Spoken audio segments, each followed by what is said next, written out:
নমস্কাৰ এই মুহূৰ্তত জনাইছো অসমৰ প্ৰত্যেকগৰাকী জনসাধাৰণৰ বাবে কেইবাটা গুৰুত্বপূৰ্ণ খবৰ। আজি হৈছে 10 ফেব্ৰুৱাৰী। আজিৰ দিনটোতে অসমৰ লগতে ভাৰতবৰ্ষৰ বিভিন্ন প্ৰান্তৰ পৰা কেইবাটা গুৰুত্বপূৰ্ণ খবৰ একত্ৰিত কৰা হৈছে। এই মুহূৰ্তত জনাইছো আজিৰ প্ৰথমটো খবৰ। আজিৰ প্ৰথমটো খবৰেই ৰাজ্যবাসীৰ বাবে এটা ডাঙৰ খবৰ। ৰাজ্যৰ লাখ লাখ মেট্ৰিক পৰীক্ষাৰ্থীলৈ জৰুৰী খবৰ।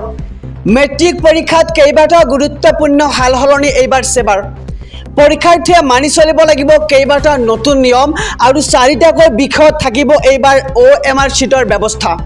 বিজ্ঞান, গণিত, সমাজ বিজ্ঞান, ইংৰাজী বিষয়ত ব্যৱহাৰ হ'ব OMR চিট আৰু OMR চিটত থাকিব 1 নম্বৰৰ 45টাকৈ প্ৰশ্ন আৰু পৃথক বহীত পৰীক্ষাৰ্থীয়ে লিখিব লাগিব দীঘলীয়া প্ৰশ্নৰ উত্তৰ।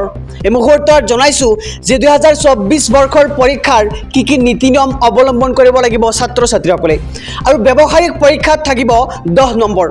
কলা আৰু নীলা ৰঙৰ বল পেনেৰে লিখিব লাগিব উত্তৰ বহীত আৰু 10 মিনিট পূৰ্বেই প্ৰৱেশ কৰিব লাগিব পৰীক্ষা কেন্দ্ৰত আৰু এডমিট কাৰ্ডতে লিখা থাকিব OMR চিট ব্যৱহাৰ কৰাৰ সবিশেষ।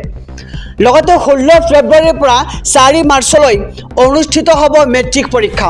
প্ৰতিটো পৰীক্ষা কেন্দ্ৰত নিৰীক্ষণত থাকিব CCTV কেমেৰা আৰু বিহুৰ পূৰ্বে ফলাফল ঘোষণাৰ পৰিকল্পনা এইবাৰ সেবাৰ আৰু এইবাৰ অন্তিমবাৰলৈ অনুষ্ঠিত হ'ব মেট্ৰিক পৰীক্ষা আৰু মেট্ৰিক পৰীক্ষাৰ্থীলৈ জৰুৰী খবৰ। আমি খবৰটো সবিস্তাৰে জনাইছো।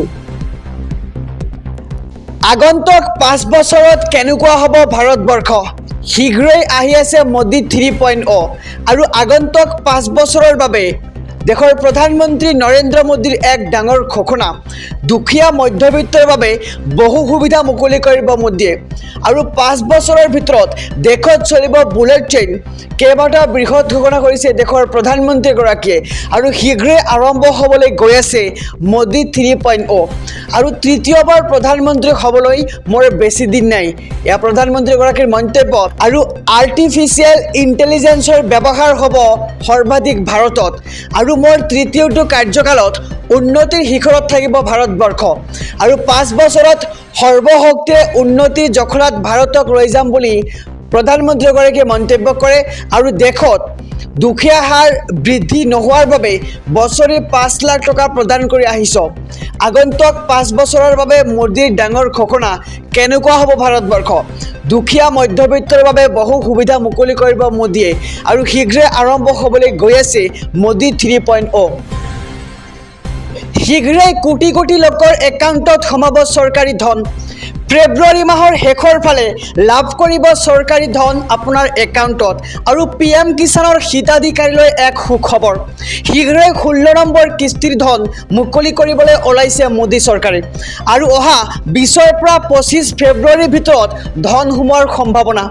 PM কিষাণ সন্মান নিধি আঁচনিৰ জৰিয়তে প্ৰতি বছৰে কৃষকসকলক 6,000কৈ টকা দিয়া হয় আৰু 4 মাহৰ মূৰে মূৰে কৃষকৰ একাউণ্টত সোমায় এই ধন আৰু pmkisan.gov.in ৰ জৰিয়তে হিতাধিকাৰী তালিকাত চাব পাৰিব আপোনাৰ নাম। অহা 16 ফেব্ৰুৱাৰীত ভাৰত বন্ধৰ ঘোষণা। কেইবাটাও কৃষক সংগঠনে ভাৰত বন্ধৰ আহ্বান কৰিছে। সংযুক্ত কিষাণ মৰ্চা, ভাৰতীয় কিষাণ ইউনিয়ন সহ কেইবাটাও কৃষক সংগঠনে সাব্যস্ত কৰিব প্ৰতিবাদ। লোকসভা নিৰ্বাচনৰ মোদী চৰকাৰৰ বিৰুদ্ধে সৰব কৃষকসকল।